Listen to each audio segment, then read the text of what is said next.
What is it? Do we need this? Just in case they ask you in no, not in English. Okay.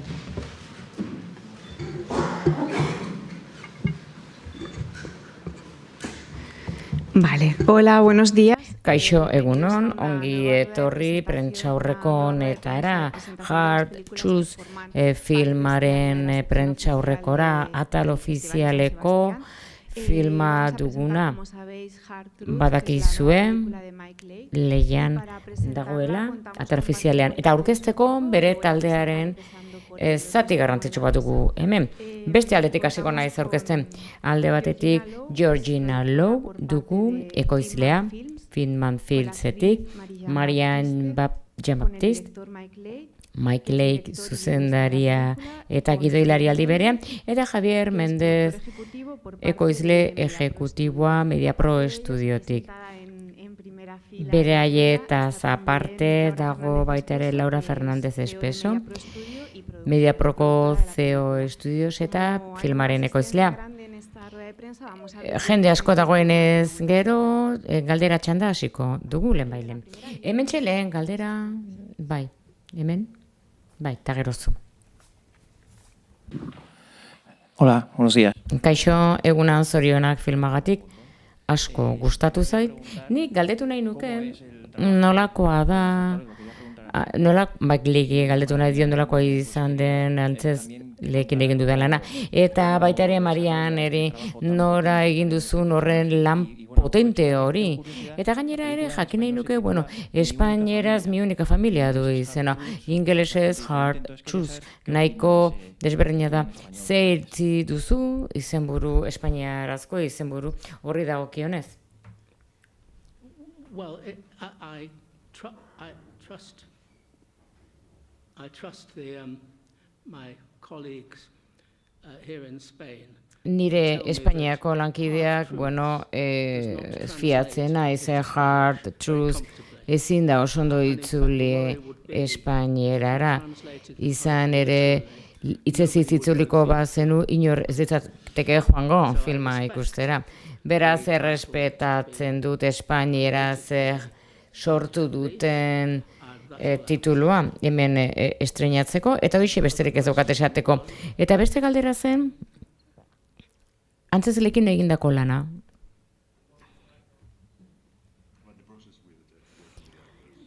Antzezlekin egin duzun prozesua.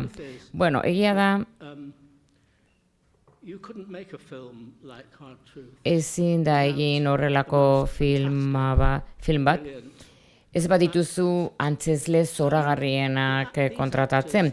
Antzezle hauek hemen ikusten direnak film honetan, behaiek azkenean pertsonaia karakter baten antzezleak dira, azken batean, ez dira antzezleak bat soilik, eta oso onak dira horretan. Hau da pertsonaiak sortzean eta grina handiz egiten dute lana eta pertsonaiak sortzen dute benetako pertsonak balira bezala. Marian Jean-Baptiste antzezle ona izateaz gainera oso ona da lan horretan, pertsonaiak sortzen. Beraz, benetako atsegina eta privilegioa izan da. Sortzaile gisa horrelako abentura batean sartu izana antzezle hauekin. Eta gero ikusi egiten da lan hori benetan pantailan.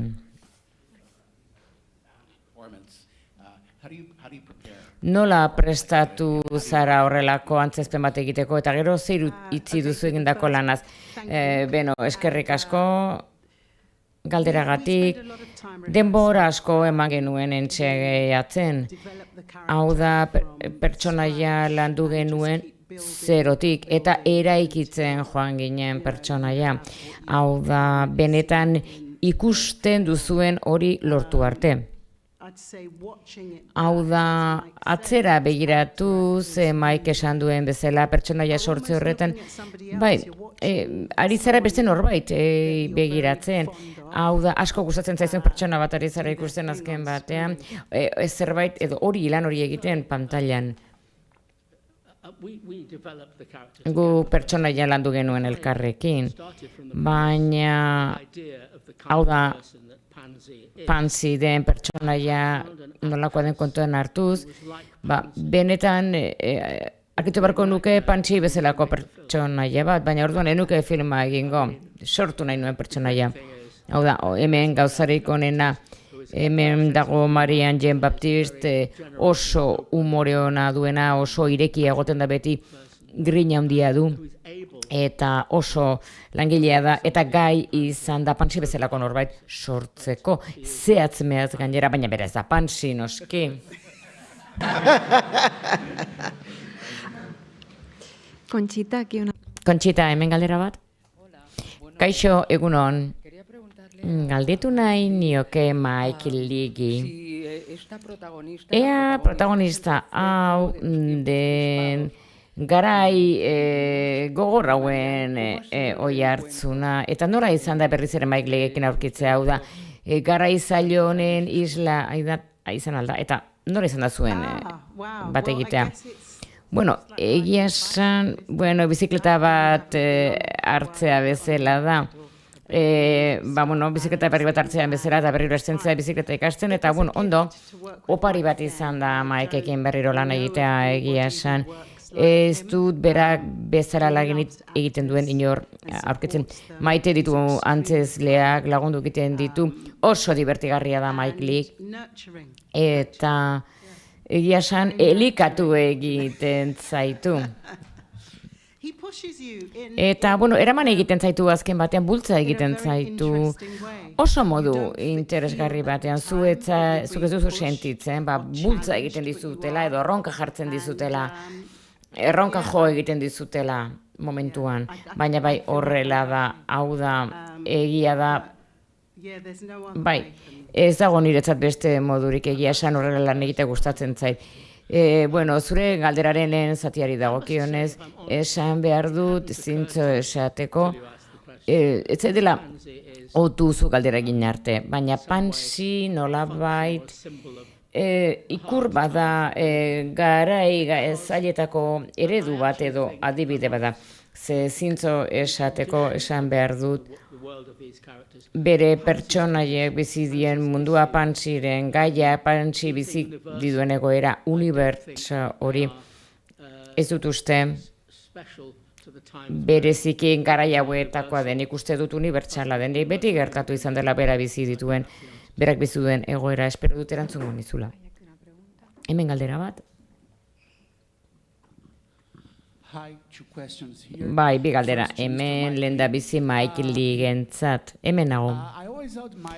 Beti miretsi egin dut nola editatzen dituzun zure filmak. Eta okerez banago, zerbait esango alduzu. Bai, esan duzun azken hori, bai. Esan dut, beti miretsi egin dula nola egiten duzun muntaia, zure filmetako muntaia. Nola lan egin duzu Tania Redinekin film honetan? Eta Mariani, zure antzezpena sinestezina da, oso ona da. Nik uste dut impresionatu egin gaituela, Pansyk bere itzen bitartez. Baina isiltasunak ere benetan harrigarria da. Esango didazu zerbait isiltasunei buruz pertsonaia horretan, zure bezalako pertsonaia horretan? Enago ziur bat konturatu nintzen isiltasun horietaz. Zu pertsonaian sartuta zaudenean hor zaude eta erantzuten ari zara erantzun behar diozun horri. Uste dut Marian zela edo dana edo ezerrez. Hau da, Mike film bati aipamen eginez. Zuk izketan hasten denean, hasten da gelditu gabe hitz egiten. Eta hasten denean gogoeta egiten oso isilik gelditzen da pertsonaia. Baina egia esan nuen nahi egin isiltasunena. Nik esango nuke, galdera ona da.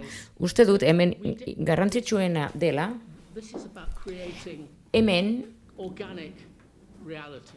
Realitate organiko bat sortu nahi izan dugu. Beraz, hizketa dago, isiluneak, etenaldiak daude, edo ekintza asko. Dena gauza bera, dena realitate jarraitu bada. Beraz ez dugu benetan pentsatzen modu eskematikoan. Hau da, hau isiltasuna da, ez da isiltasuna baizik eta gertatzen ari dena ateratzen da pantailan. Eta uste dut erantzun dizudala. Hau da, isiltasunak, zuk epatu duzun isiltasun hori, ez da benetan konturatu edo nahita egin dugun zerbait. Eta zure galderaren lehen zatiari dagokionez, Again, berriz ere esango nuke, I can say that isn't kind of normal about working with the editors. muntaian lan egitea, bai, galdetu didazu muntaiaz, ez bai. Ba, muntaian lan egiten dudan lana, bueno, asko lan prestalan handia egiten dugu. Eta Slightly relates to what you said about esango dudana ere isiltasunarekin du harremana gauza bera da. Hau da, guk oso organikoa den materiala filmatzen dugu eta oso trinkoa dena. Orduan asko filmatzen dugu. one of those filmmakers. Baina nik ez dut material ere gehiegi egiten, guk badakigu zer filmatu behar dugun. Eta beraz ez gara muntaiara material askorekin joaten nahiko zehatza da eramaten duguna. Aldaera batzuekin, sutiltasun batzuekin, eta Random things that may ez gara hausaz ibiltzen, aukeratzen. Beraz, guk muntaiara eramaten duguna organikoa da, trinkoa da, eta egia esan birfindu egin dugun filmaketa lan hori. Eta from the fact that it's a holaxe egiten dugu, eta benetan prozesuaren parte oso atsegina da. Eta horrela egiten dugu. Eta bai, Tony Ismail, bai, aipatu du, bueno, a younger hau da Tania Redding muntaketa espezialista gazteak egindakoa da, eta lan bikaina egin du.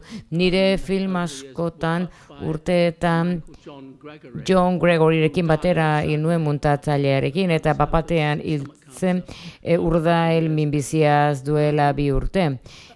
Eta, The important thing hau about da, hemen garrantzitsuena that da denok they're each bringing their own bakoitzak ekartzen duela bere ikuspegi sortzalea muntaia gelara. Hau da, horregatik gustatzen zait horrelako muntatzaileek lan egitea. Ez dut nahi bakarrik nik nire iradokizunak egin edo nire aginduak eman. Nik nahi dut muntatzaileak ere bere sormena ekartzea. Hain zuzen ere beraiek ere inputa eskentzea.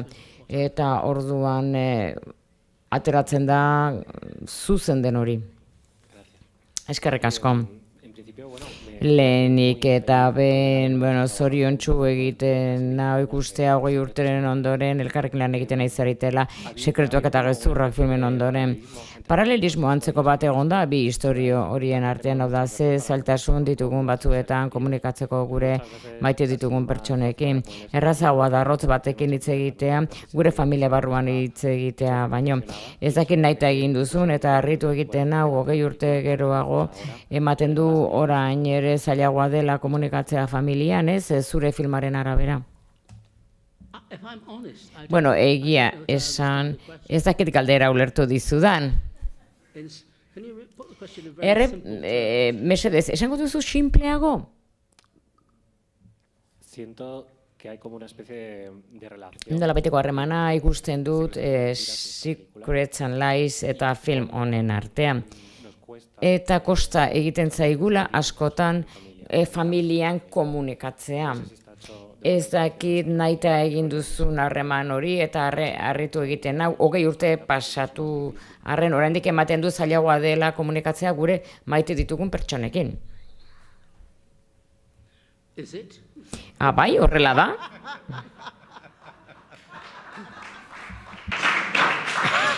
I mean,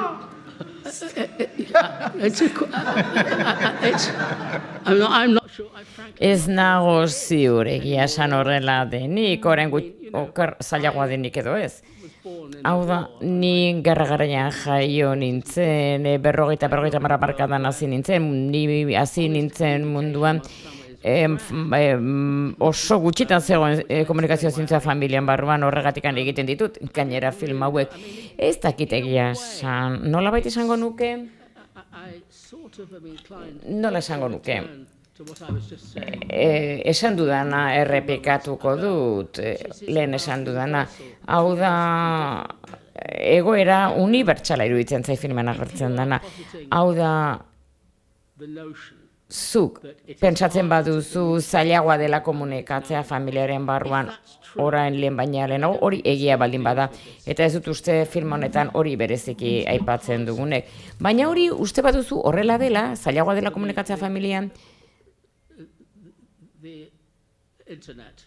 internet adibidez, eta aurrak bere munduan sartuta egiten dira pantailara begira.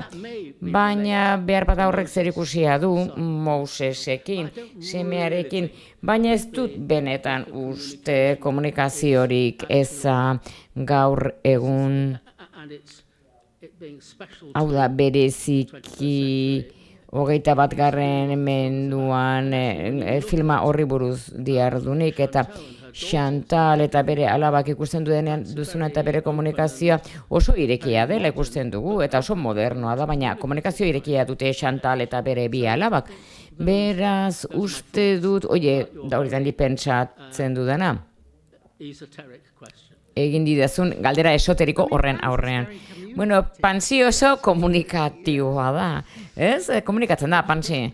Bai, egia da, komunikatu egiten da, esan egiten du, berak pentsatzen duena, ez? Yeah. Next question. Hurrengo galdera. Hola, mi pregunta es para Mike Leigh. Nire galdera Mike Leigh gintza da. Filmaren hasieran lehen zatian, Marian erakusten da egoera askotan nola harremantzen den pertsonekin eta nolakoa den Marian. Irribarre asko eragin ditu publikoan. Hor espero altzen nuen publikoaren erantzuna, komedia gisa hartua izatea zure filma? Life is a comedy. Bizitza komedia bada. Life is ridiculous. Bizitza irrigarria da, ridikuloa da. You're ridiculous. Zu ridikuloa zara. So, Beraz, I think it's very sad. tristea iruditzen zait eta divertigarria ere, bai, ze bizitza horrelakoa da, beraz, jendeak barre egiten badu, hori Slowly. ondo dago ere, bai. Gero irribarrea desagertuz doa pixkanaka, baina oraindik ere gauza erreal bada. Beraz, garrantzitsuena da erreala dela. Harreman bat sortzen duzula ikusten duzunarekin. Baina, Can you all put your hand zuek altxa eskua inoiz ez baduzue barregin hileta batean adibidez. Eskerrik asko. Next question. Hurrengo galdera? Galdera batan? Hola, Kaixo, nik galdera bat dut esan duzun horren arira azken hitzen arabera. Non zaude, hemen nago, bai. Jarri zutik nahi baldin baduzu, eta horrela galdera bat dut azken galderaren arira. Hau da, estena intensoena kontzentratu egin dira edo komika gisa elkartzen dira filmaren hasieran eta gero dramatikoenak edo intimoenak bukaeran. Hau da, ez dituzula txandakatu une intensoak eta beste lasaiago batzuekin, nondik dator. Eta gero hori antzezeko orduan nola izan zen, beraz bientzat da galdera Marian erentzat ere bai. Hau da, lehen zati batean intensoagoa izan da eta bigarrena izan da sutilagoa. Bai, antzezpenetan eta baita historia bera ere bai, eskerrik asko.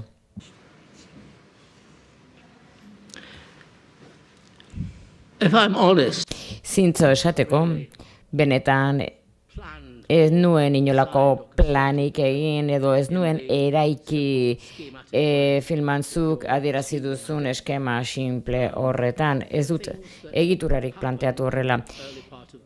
Gauzak gertatzen dira hasieran, filmaren hasieran, zartzeko, erakusteko nolakoa den, Pansi nolakoa dan pertsonaia bere mundua zer emana duten elkarren artean. Eta gero filmaren azken partea begibistakoa denez da sartzea, gai horietan sakontzea eta nolabait ikertzea. Beraz, The early part of the film filmaren lehen zatia ematen du seems a bit designed as a komediantzeko bat dela eta azkenekoa ez da komedia eta tragediaren seriotasuna gero.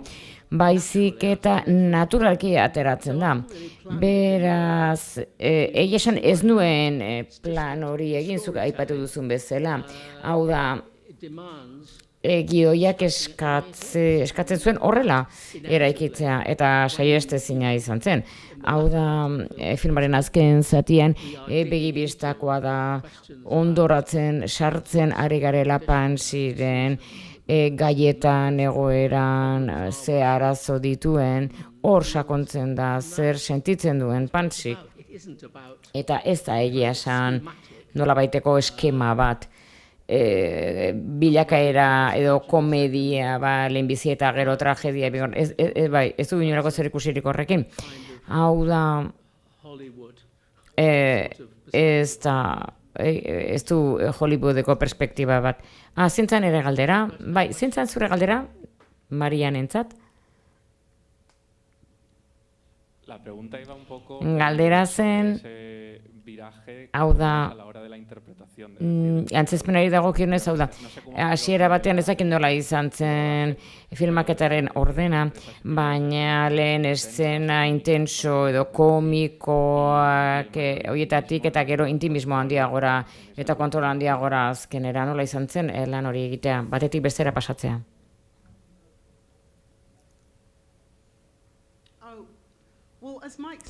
Bueno, Mike esan duen bezala ordenan joan ginen eta istorioa garatu ala joan bartzen lekura.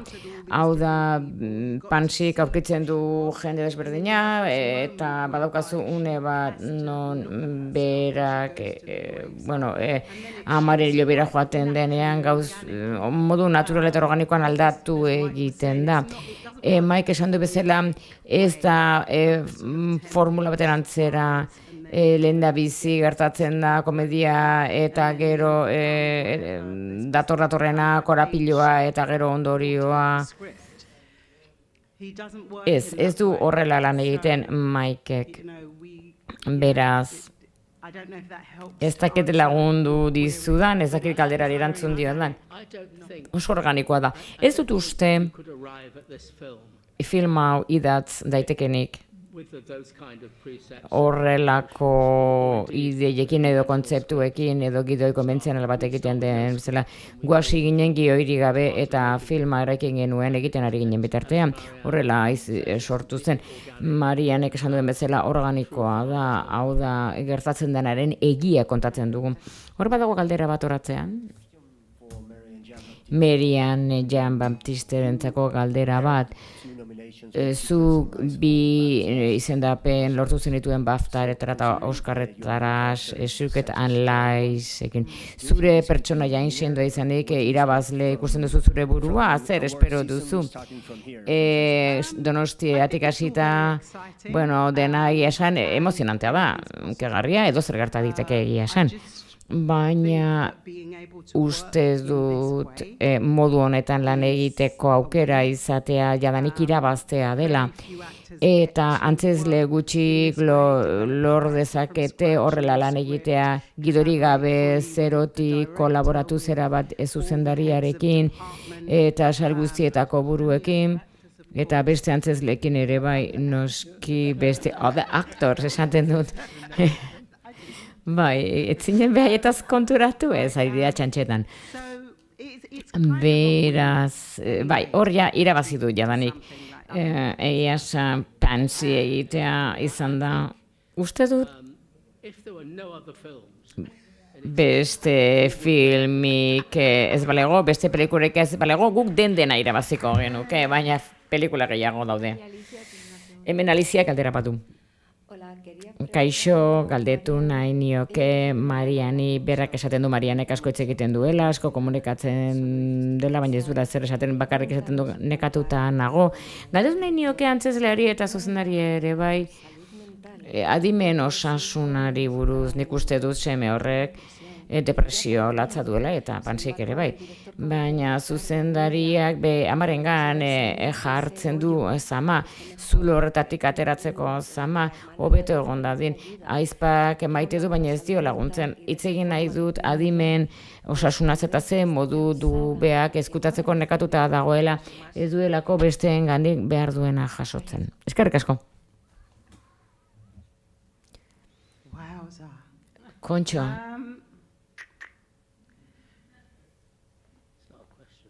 Galdera, bueno, ari naiz galdera pixkat pentsatu nahian eta txertatu nahian ze pixka bat simplifikatuko bazenu entzun dut adimen osasunarena eta asko hitz egitearena. Bai, zein da galdera? Si tienen un problema de salud. Ea osasun arazo bat badute, adimen osasun bat baldin badute, ezingo da konpondu bera argira ateratzearekin, baina ez da gertatzen deprimituta daude ama eta semea. Nik erantzungo dut hori, ederki. This is a widely experienced human condition. Hau gizakiaren egoera jakin baten azalpena da. Zure ikusi baduzu filma eta zeintzuk diran erantzunak eta non dago laguntza, emakumeenek laguntza behar da. Bai, hori egia da, erabat egia da, baina guk filman egiten ez duguna da benetan erantzuna eman. Ze milioka pertsonek bizi dute modu batean edo bestean mota honetako gaixotasun bat edo egoera bat familian eta bere harremanetan eta edo beren barruan ere bai jende asko dago pantsiren modukoa. Beraz niretzat esan beharko nuke,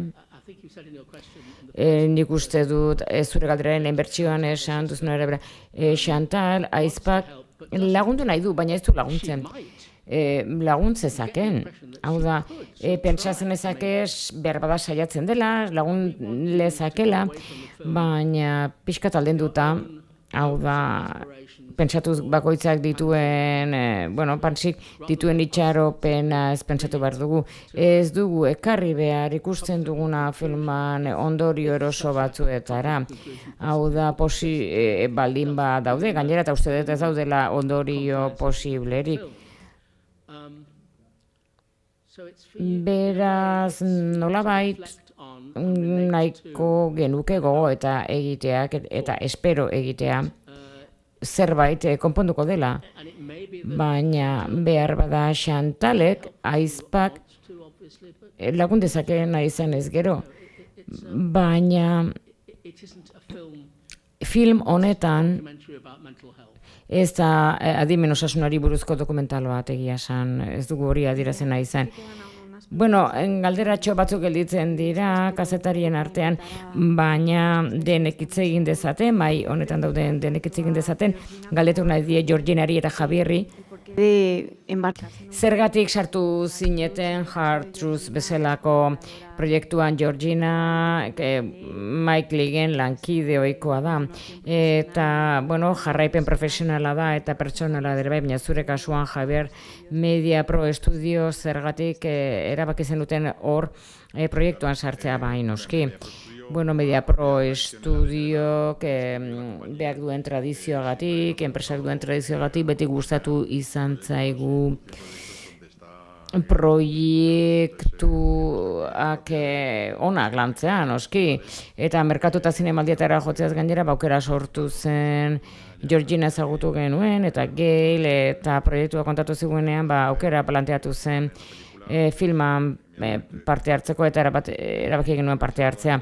Hasiera batean 2020an filmatu behar zuen, baina badakizue urte komplikatu xamarra izan zela, eta ezin izan genuen egin, baina azkenean egin ahal izan dugu. Eta enpresaren ADN-aren parte da. Hau da, Sorrentinorekin eta Woody Allenekin egin duen bezala eta Polanskirekin. Kasuen eta Mike Leighekin egon alizatea eta Georginarekin eta Marianekin, egizan privilegio hutsa da guretzat. No sé si Georgina... Ezaki Georginak zerbait erantzi nahi duzun, komentatu nahi duzun zerbait proiektuari buruz? Bueno, Michaelekin lan egin du 1992 denbora luzez, privilegio luzea izan da. Baina, bueno, benetan esker honeko gera Mediapro etorri zenean, estudios etorri zenean, eta gurekin batera jarraitu zutenean, eta horrela posible izan genuen filma egitea. Ze bezala guk ezingo genuen, hainbeste murriztapen zeuden, eta, bueno, Mediapro etorri zenean, horri esker, azkenean 2023an egin genuen filma. Garrantzitsua da esatea, Mediapro zari garela. Ez dut aipatu baina gogoz etorri ziren lanea jakin gabe filma zer izango zen, ez zekiten, konfiantza hutsa izan zen. Eta ni guk egin ditugun film guztia, beti konfiantza izan duen jendeari esker egin da. Salbu espena bat film historikoak egin ditugunean, hor pixka bat gaia azaltzen genuen, baina film honetan bera sartu zen itxu proiektuan, santzuen, bueno, ez geha sartuko tartean eta ez ziren sartu tartean, zuetaz fio gara eta segi aurrera. Eta hori oso garrantzitsua da. Hau da, Javierrek esan duen bezala, Mediaproen aldetik eta hori benetan aipatzekoa da. Hemen, Yolanda, ondo egin da. Eskerrik asko. Bai, Yolanda, bueno, egunon, gustatuko litzaidake, Mariani galdetzea, nik filma ikusi dudanean iritsi zen une bat, nervioetate jarri zidan, etor da norbait emakume honen egoera konpontzera ezin dut gehiago. Baina egia da beste une batzuetan, eta uste dute ikusleen artean, behar bat gure isiltasunean, horrelako egoeratan aurkitu gara, eta benetan guztu amatezik ikustea horrela desahogatuz gaitezkela. Baina errago joan nahi dut, filman zehar jakin nahi dut, ea zure pertsona japantzi, haurtzarotik lan egin duzu, ze metraia osoan erakusten duena da, haurtzaroko gai bat, filman agertzen ez dena, baina une oro agertzen dena. Hau da, jendeak laguntza eskaintzen dizu, baina ez dakizu ikusten zure haurtzaroan erantzukizun handia hartu behar izan zenuen, eta tengabe ies egin behar izan baitzen nuen, etzenekin duen baitera. Haurtzarotik lan duzu, hau da, filman ez da ikusten, baina presente dago film osoan, eskerrik asko. Bai, horrela egin nuen, bai. Bai, eta bai.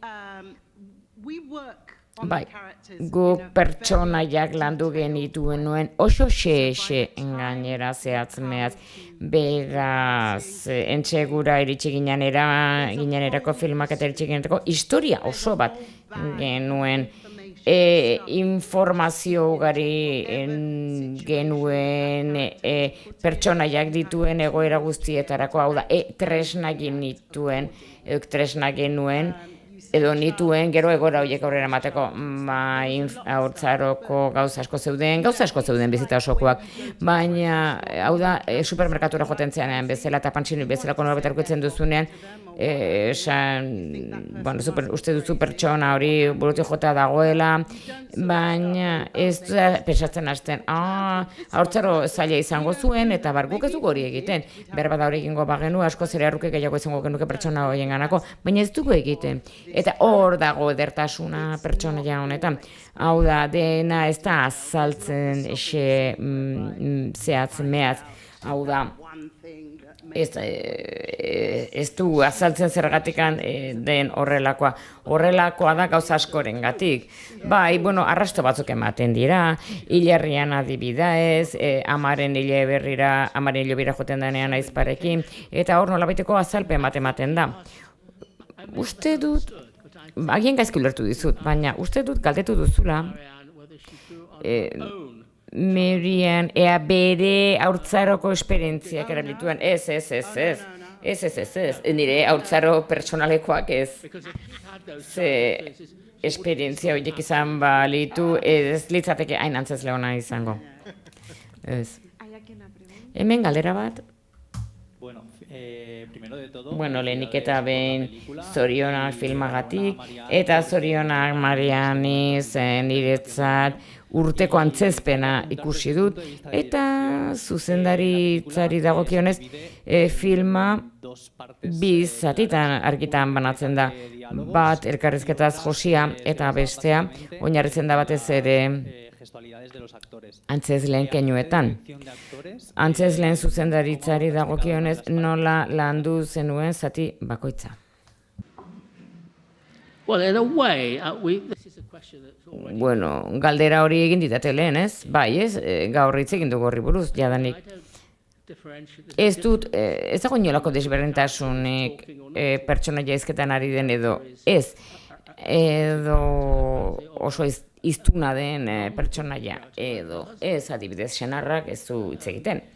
Ez, edo semeak ere ez, hau da The reality of what's going on in the moment. unean gertatzen den errealitateaz diardu filmak, hau da nola, bueno, pertsonaia jokatzen du, ba, bere bakoitzaren sentimenduaren arabera edo garatu behar duen arabera, hau da elkarrizketaz hitz egin ezkero, Dialogue or any sort of bueno, a part of my job is nire lanaren zati da izaten da hori lantzea. Elkarrizketak nola hitz egiten duen jendea, nola adierazten duten, hizkuntzan esan behar duena, eta bar.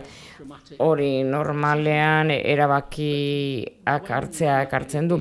Baina ezer esaten ez denean, merely what's going on. egia esan hori da benetan gertatzen dena. Hau da, galdera izango litzateke, nola egiten dut Marian bakarri dagoenean edo publikoa dagoenean, baina nik antzezleekin lan egiteko dudan moduan, hau da, antzezle asko daude film honetan oso onak direnak, adibidez, altzari dendan edo supermerkatuan agertzen den jendea, gero ere aparkatu nahi duen gizonaren kasua, hau da, denok egin zuten pertsonaia ere ikasi zuten modu berean. Eta batzutan elkarrizketa trinkoak dituzte eta beste batzuetan ez. Hay aquí una pregunta. Hemen galdera bat. Para las personas que tenemos en nuestra vida Bizitzan pantsi bat dugun pertsonantzat, bueno, edo horrelako pertsona bat duguna gure bizitzan, oso pertsona, oso film unkegarria da. Eta gaina leialtasun eta empatia horrekin erakustea pantsi bezalako pertsona bat. Zergatik nahi izan duzu istorio hau kontatu eta gainerakoei zergatik parte hartu duzue filman? I take it from your question. Ulertu dudan zuk pantsi bat duzula zure bizitzan. Bai, holako zerbait. Bueno, horregatik egin dugu filma, In a nutshell. That's all. hori da esan beharrekoa. Denok, bueno, jende askok duelako pantsi bat bere bizitzan. Eta bai, bai, denok ditugu pantsiak gure bizitzan. You know, when we started making this film, we didn't know. Filma hau egiten hasi ginenean, bagenekien zertan ari ginen. Having seen it Eta gero ondoren ikusi ondoren, bueno, zerbait jendek esan didan eri ikusi ondoren, bere izebak, amonak, lagunak, pantsiak direla ere bai. Bueno, ba, resonates with people. gustatzen zait jendearekin zer ikusia duen film bat egin izana. Bai, zuk oso modu berezia duzulan egiteko. Batzuetan, bueno, aurkitzen duzu zerbait zaila eta txerazoaz gauean, eta esaten duzu, bueno, pertsonaia hau, bueno, nekien oso seguru nora zijoan, ez dakit hori ona den, txarra den, baina nola gainditzen duzu hori. Eta biok naiz eta elkarrekin lan egin lehendik, ea horrek laguntzen dizuen modu hobe bat aurkitzeko, mota egiteko. Nik, bueno, zorago herria izan da kolaboratzea, lehendik kolaboratu izana, baina guztiz akademikoa da azken batean. Hau da, Creative success with people I've never worked with nik, whom there are, hau da, apart from lehendik lan egin izan dut berarekin. Michelle Austin, who plays Chantal. Eta Michelle Austinekin ere bai, Chantal egiten duena, hau da gainerako antzezle guztiek, bueno, nik ez dut denekin lan egin, eta 5 minutuan ahaztu egiten zaizu hori horrela dela, hau da lankidetza sustatzen da zerbait organikoa bihurtzen da lan egiteko orduan, antzezleekin tratatzeko orduan, galderaren lehen zatia ez horixe zen galdera. Ez, gehiago zen, antzezleak pertsonaia hauek lantzen ari direnean, ez dakit nora joango naizen pertsonaia honekin, ez? Bai, arazo bat aurkitu dut etxera noa, eta nola gainditzen dituzu krisi horiek ezakizunean nora joan behar duzu. Konfiantza kontua da, azken batean, baina zuk egia esan badakizu zer eragiten duen zure pertsonaiarengan. Beraz, gainerako antzezleak egiten ari diren, zuk ez dakizu arrastorik, ez dakizu zer gertatuko den egia esan hurrengo egunean. Beraz, bai, unoietan, bai, pentsatzen duzu, ez dakiz zertan ari naizen, baina, nik prozesuan konfiantza nuen. Bai, noskin ere erantzukizuna da. Hau da, nik lan bat daukat, hau da, film koherente bat egin behar dut, eta nunbaitera iritsi behar du. Eta gainera, epe muga izango da, bete egin behar da. Horretarako kolaboratu egin behar da, jantziekin, zinematografoarekin, plangintza guztia egin behar da, beste esal guztiekin. Baina, hau da, zu galdetzen duzunaren arabera, hori nire prozesuaren parte da. Eta nire prozesuaren parte da, hau da, margolarien antzera, edo eleberrek idazten ditenaren antzera, musikari, eskultore, artista guztien antzera, edo zimotatako lan sortzailea egiten duen, edo eskulan egiten dutenak, hau da, eleberrigileak esaten dute ezaketela gertatuko den egun batetik bestera, bere eleberriaren trama, hori da, sormen prozesuaren egitura. Eta filmak egiten ditugunean horrelako hori gertatzen da. Nik galdera batekin nahi diot, Mike-legi, hau da, Banshiren pertsonaia oso potentea da. Azkenean galdera guztiak bideratuta daude pertsonaia honetara, Marian ere gurekin dagoelako. Nini asko ditzen dit atentzioa filmetik, hau da, bigarren mailako pertsonaien tratamendua. Batez ere erabaki hori, hau da, bineta txiki bat eskentzen zaio pertsonaia bakoitzaren bizitzari. Adibidez, ezagutzen ditugunean, zertan egiten duten bi ilobak adibidez. Beraz, idazketa prozesuan, nola hartu zenuen erabaki hori, hau da, banan-banan pertsonaia bakoitzak duen bizitza, jakiteko, ez bakarrik Banshirekiko duten harremanari buruz ezagutzeko, baizik eta banan-banan jakiteko ondolakoa den bere bizitza uste dut erabaki narratibo bat dela, ez gaudela oso ohituta. Egia da zure zineman, askotan egin duzula hori, baina harritu ninduen erabaki hori ikusteak 2024 urtean. Uste dut bigarren mailako antzezleak ez dutela entitatea berez eta definitu egiten dutela pertsonaia nagusia. Uste dut alferrik izango litzatekela eta ezinezkoa izango litzatekela ere bai, nola bait azterlan esanguratsu bat egitea Banshiren inguruan, 3 dimentsiotan, bakarrik xehetasunak ematen baldin badituzu berari buruz, bere pertsonaiari buruz. Eta hauxe esaten du, baina baita ere erantzi behar dut, niretzat izango litzatekela, edo ni naizen moduan ikusita ezingo nukela modu horretan egin. Ze norbaitek lehen galdetu du, ea ni adibidez pentsatzen ari oten ezen beste filma batean, betiren ez beste filma batean pentsatzen, ze kaletik paseatzen dut eta 10 pelikula etortzen zaizkit, benetako pertsonaia errealak, persona erreala jarri nahi ditut. Niretzako naturala da jendea ikustea filman modu 3 dimentsio dunean. Hau da, aparkalekuko gizona ere erotu egiten dela, nahi duelako kotxea aparkatu. Hau da, hori azterlan irudimentsioduna da, pertsonaiak esaten du uneren batean, ni ona joan nintzen eskolara, hori da pertsonaiaren xetasun bat.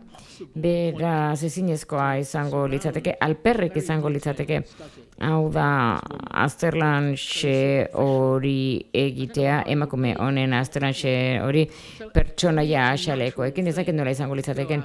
Niretzat modu naturala da, modu norabide horretan jokatzea, baina hemen garrantzitsuena da, jakitea, noraino egiten duzu, zenbat denbora pasatzen duzun hori egiten, egon zintezke denbora mordoa ikertzen.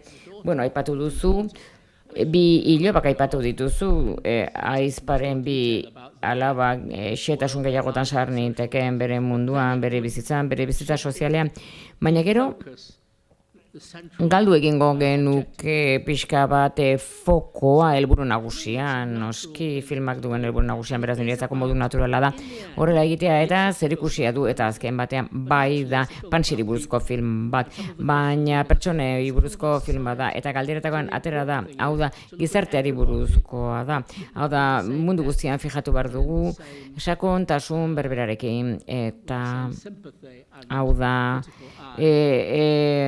atsegintasun berberarekin eta begirada kritiko berberarekin, simpatia berberarekin, baina bide batez ere esango dut. Berez narratiba nagusia hori da. Bai, beste galderarik baldin badago, hemen badago horratzean galdera bat, ezakit nola goaz denboraz, bat gehiago, bueno, hau izango da azken galdera, bai.